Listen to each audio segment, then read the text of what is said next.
আসসালামু আলাইকুম। আশা করি সবাই ভালো আছেন। আল্লাহর মতো আমিও ভালো আছি। যাই হোক ভিউয়ার্স, আপনারা দেখতে পাচ্ছেন হঠাৎ আমার মেয়ে আমার সাথে আমার দোকানে চলে আসছে। তাই আমি আজকে একটি ভিডিও বানালাম। দেখেন সে আইসা দোকানের মাধ্যমে কি একটা অবস্থা সৃষ্টি করেছে।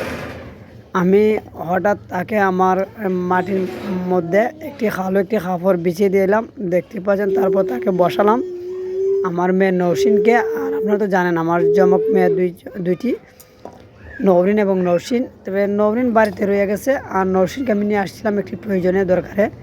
যাই হোক, সে দোকানে আইসা এই দেখেন না, আমার কলম, গ্লাস, লবণদানি ইত্যাদি নিয়ে সে কি একটা নাজেহাল অবস্থা সৃষ্টি করছে।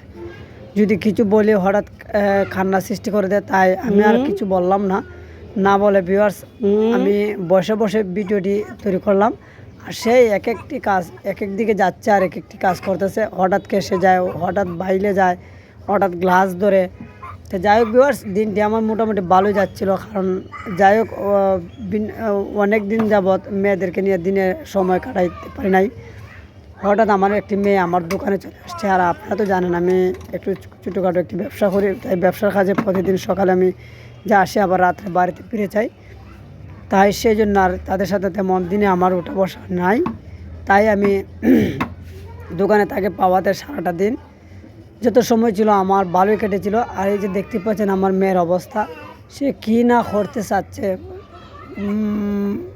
বলাই যাচ্ছে না। আপনারা দেখেন হঠাৎ কী করে। যাই হোক ভিউয়ার্স, আপনারা দেখে অবশ্যই ভালো লাগবে আশা করি আমার ভিডিওটি।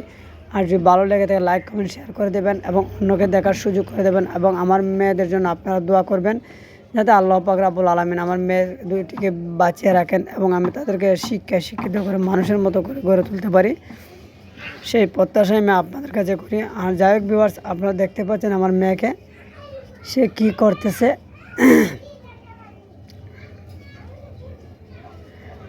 সেও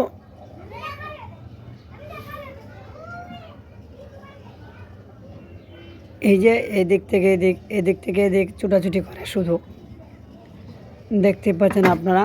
সে কি বুঝতে পারতেছে না। এই যে আমার এদিকে আসলো, এখন আবার এদিকে চলে আসছে, দেখতে পাচ্ছেন। এই বাইলের দিকে আসিয়া ওইদিকে হাত নাড়াচাড়া করতেছে।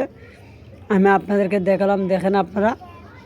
এই যে এখন চামচের মাধ্যমে আশা করি ধরবো কিনা জানি না। এই যে কি করে, যদি তাকে আমি বাধা দিয়ে সে কান্না করে দেবে। তাই ভাবলাম আমি শুয়ে ভিডিওটি বানালাম আর দেখলাম, আর সে খেলা করতেছিল, তাই তাকে আর আমি বাধা দিই নাই।